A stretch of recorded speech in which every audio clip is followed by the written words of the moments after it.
ইউক্রেনের রিপোর্ট অনুযায়ী রাশিয়ায় আনুমানিক 11,000 থেকে 12,000 উত্তর কোরিয়ার সৈন্য মোতায়েন করা হয়েছে বলে ধারণা করা হচ্ছে, যার মধ্যে 3,000 থেকে 4,000 জন আহত হয়েছে এবং প্রায় 300 জন নিহত হয়েছে।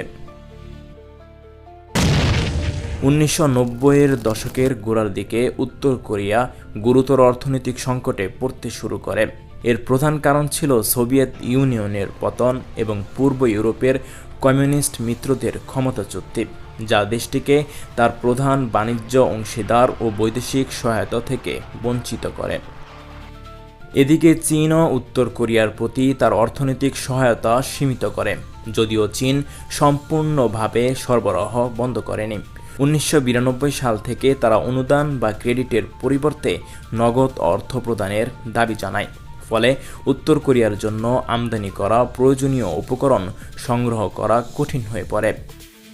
এরপর 1990-এর দশকের মাঝামাঝি সময়ে দেশটি বন্যা ও খরা সহ একাধিক প্রাকৃতিক দুর্যোগের শিকার হয়।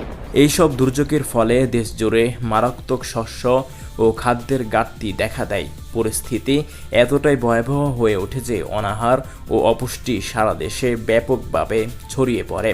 এই বহুমুখী সংকট উত্তর কোরিয়ার অর্থনীতি ও জনজীবনে চরম বিপর্যয় ডেকে আনে, যা দেশটিকে দীর্ঘস্থায়ী দুর্ভিক্ষ ও দারিদ্রতার দিকে ঠেলে দেয়। আর এখন রাশিয়ার পক্ষে যদি উত্তর কোরিয়া যুদ্ধ করে, তাহলে তারা খাদ্য এবং জ্বালানির ক্ষেত্রে অনেক সুবিধা পেতে পারে এবং তাদের ঘাটতি পূরণ করতে পারে।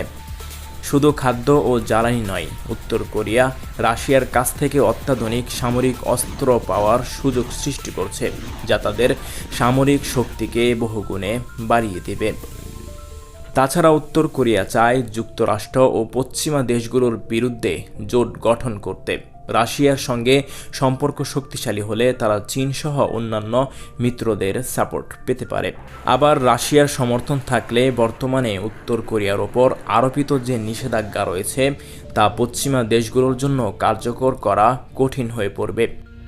রাশিয়ার সঙ্গে যুদ্ধে অংশগ্রহণ করে উত্তর কোরিয়া তাদের সৈন্যদের প্রশিক্ষিত করছে, যেখানে উত্তর কোরিয়ার সৈন্যরা বাস্তব যুদ্ধের অভিজ্ঞতা অর্জন করতে পারছে, যা তাদের উন্নত প্রশিক্ষণ ও সামরিক কৌশল শিখতে সাহায্য করছে।